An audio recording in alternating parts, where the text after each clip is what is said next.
ajjeesee waraabe moo osuma jirtu viidiyoo waraabee ka'ee moo erga ajjeesee waraabee ka'ee booda galte. Gaafii laabaraan gaafii natti ta'ee bara. Mee akkamitti ishee mee hawwiyat akkamitti yaaddame ajjeesee waraabee.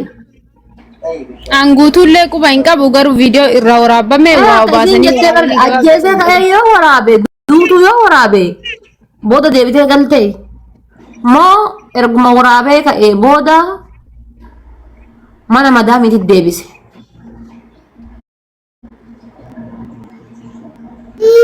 Haala faatee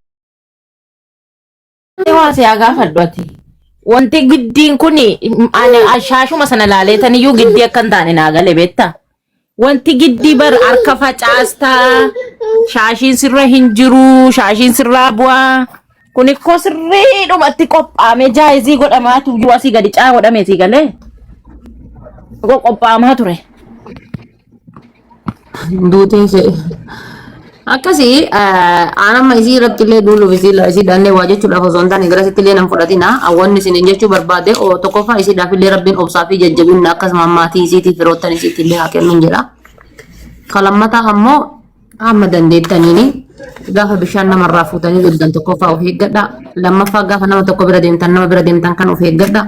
Sadaffaa gaafa wanni tokko isinirra gahee jedhe wanni sun hanga sadarkaa lubbuu amma dubartoota meeqatu jira viidiyoo makiyya gadi hin baasinidha waan ji'an hojjette dhiirarra galchaa jirtu viidiyoo makiyya gadi hin baasinidha gaafa wanni akkasii isin mudate gadi baasii jedhaani taa'ee akka taa'ee miti gadi baasii maaliif zooroo gaafa ati mallaqa fixattee hin dalagin wanni sun gaduma baya yaa mallaqa keetitti hin oolle sammuu keetitti hin oolle qaama keetitti hin oolle leeshki saaraa dhibba keessa galta gadi baasii jedhaani guyyama takkaaf lamarraa haasayanii taaziyaa guyyama takkaaf lama ta'enna hin jirtu jechuu achi booda inni sabbarraa rabbitti ol kennina jechuudha. Guyyama takkaaf lama sabbarra.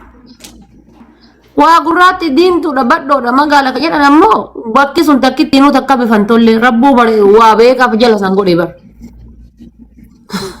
Wallaa dhugaa jireenya takka bakki sun bifan tolle rabbi beekee fuudhee achi gadi awwaale. Kadhiiraallee kadhalaallee. Maal kolfitan dhugaatini takka bifan tolle gurraatti jinni maali kan jedhan kun hundi isaa gurraatti sigale hawwii salphatte wallaa dhugaa jedhaman maa soba moo hawwii maa salphatte dhugaa dubbatte.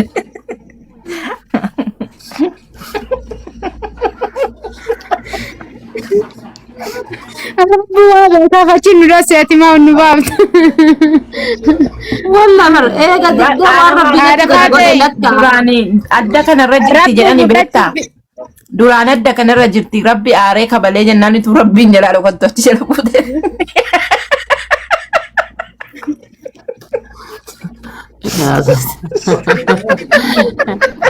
Wallaa dhugaa isiniin jedhaman amma dandeettanaan eega hin ta'uu tasaa ka'uu jettanii bakka sanii fuutanii lachuu qabdi jettan ammoo gadi baasii jedhaanii haa gadi baasu guyyaa takka lamarraa haasanii taaziyaa guyyaa takka lama ta'anii achi booda hin jirtu jechuudha.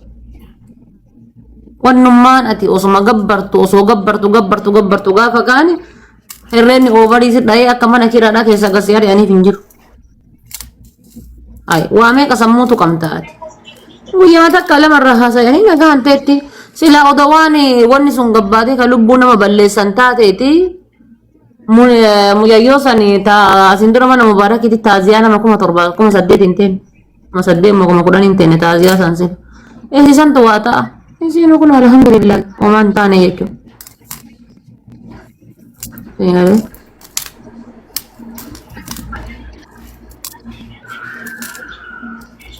Amma warri biyya Arabaa kana waggaa 6-7 akka kenna nyaate kun wama takkaayyuu hin ta'u. Garuu ammoo ijoollee keenya kareef tana dhufaaran kabaata akka hin beekne daa'imman lafaa dhuftuu tanniin gorsa irra. Amma isaan warri badaa. Daa'imman lafaa dhuftuu dhiirri lafaa dhufaan hin jiru. Daa'imman lafaa dhuftuun dhiira gurguddaa durii kana yoo ta'e malee amma Saudi Arabiyaa keessa fakkeenyaaf dhiirri qardee jireenyi biyya Arabaatu mataa keessa tumtee jettee tuyyuu lafa gahe malee hin jiru ka of eeggachuu qabdi jarri ammoo Dubartiin keenya beektanii amma kun biyya keessa dhiirri kun waraana jira, kun hindu'ee, kun mana hidhaa jira. As yoo Facebook kan dubbisanii tokko arganiitiin jedhan waan arganiyyuu heeruman isaan isa faana haasa'anii. Inni tokko jedhani bara ruuzi dikeessa. Ruuzi dikeessa jedhani bara. Ruuzi dikeeffadha. Ruuzi rakkoodha wallaahi. Anamma gizeen argitan kun gizii bitanya jedhani. Haadha faatee ruuzii miti barri. Biyya rawaa kana salaaxaan baay'ee nyaata miti hawwi. Salaaxaa sanatti dakwaatu nama. Dakwaan immoo lawzii irraa hojjetama. Salaaxaa maal nyaatti rabbi yadi salaaxaa wayitu hin jiru miti ruuza. No lawzii qaba salaaxichi. Lawziin baay'ee overii nama godha bara. Miskiin nyaati ya kushina armaadamii keessatti yoo hagam inshallah ruuzii nyaachuu yoo hagam salaaxaa nyaachuu argatte. Ruuzni salaaxaa nyaatama miti salaaxaa sana keessa dakwaatti natti biyya rawaa. Dakwaan immoo lawzii irraa hojjetama. Lawziin immoo baay'ee hormoonii keenya samii kaasa. Amiin lawzii nyaatanii. Kulolaan Muhammad Abdallaatu waan inni jedhu laal Muhammad Abdallaatu qaxuunxoon harka jalaa baate. Urga ruuza dikkeessee nagattaree jedhu.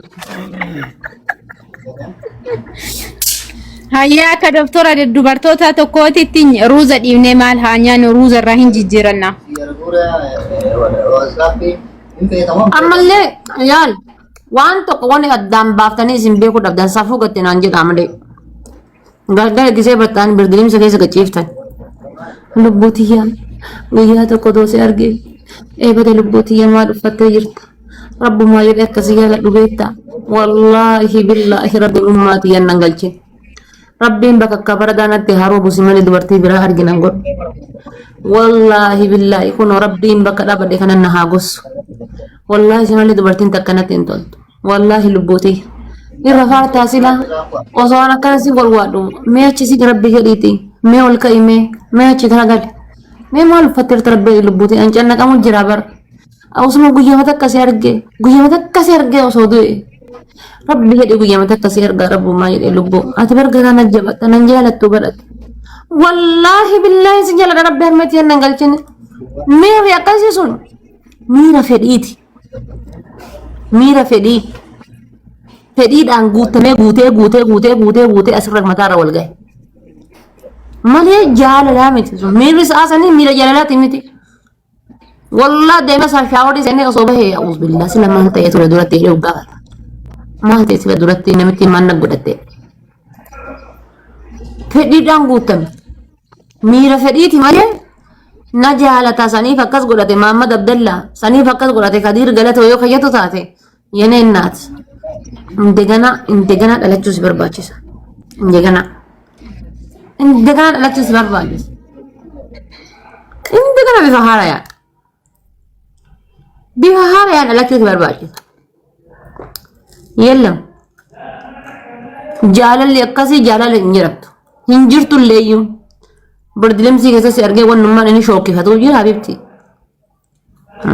Wannummaan inni shookkifatuuf. Birdilimsii keessatti argee wannummaan inni shookkifatuuf hin jiru. Safuu gatte naan jira malee.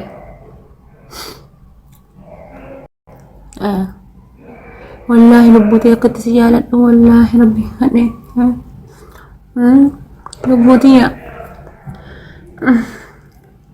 Wallaahi billah. Habibti inni beektu tokko faati ati viidiyoo achi keettee kaatee akka waan ciniinnaan kun qarxaasaan kun si nyaate akkana godhatta viidiyoo achi keettee inni taa'ee shiisha harkisaa si laala. What? Barbeerri gariin faati. Kaampaanii kamirraa akka oomishtamarran baabee gua. Silkii achi keettee osoo mannillee waliin sukkumata kiraate waan fakkaatu bara. Silkii kan achi keettee akkanatti achi siisitee ofirraa. Inni as taa'ee shiisha harkisa.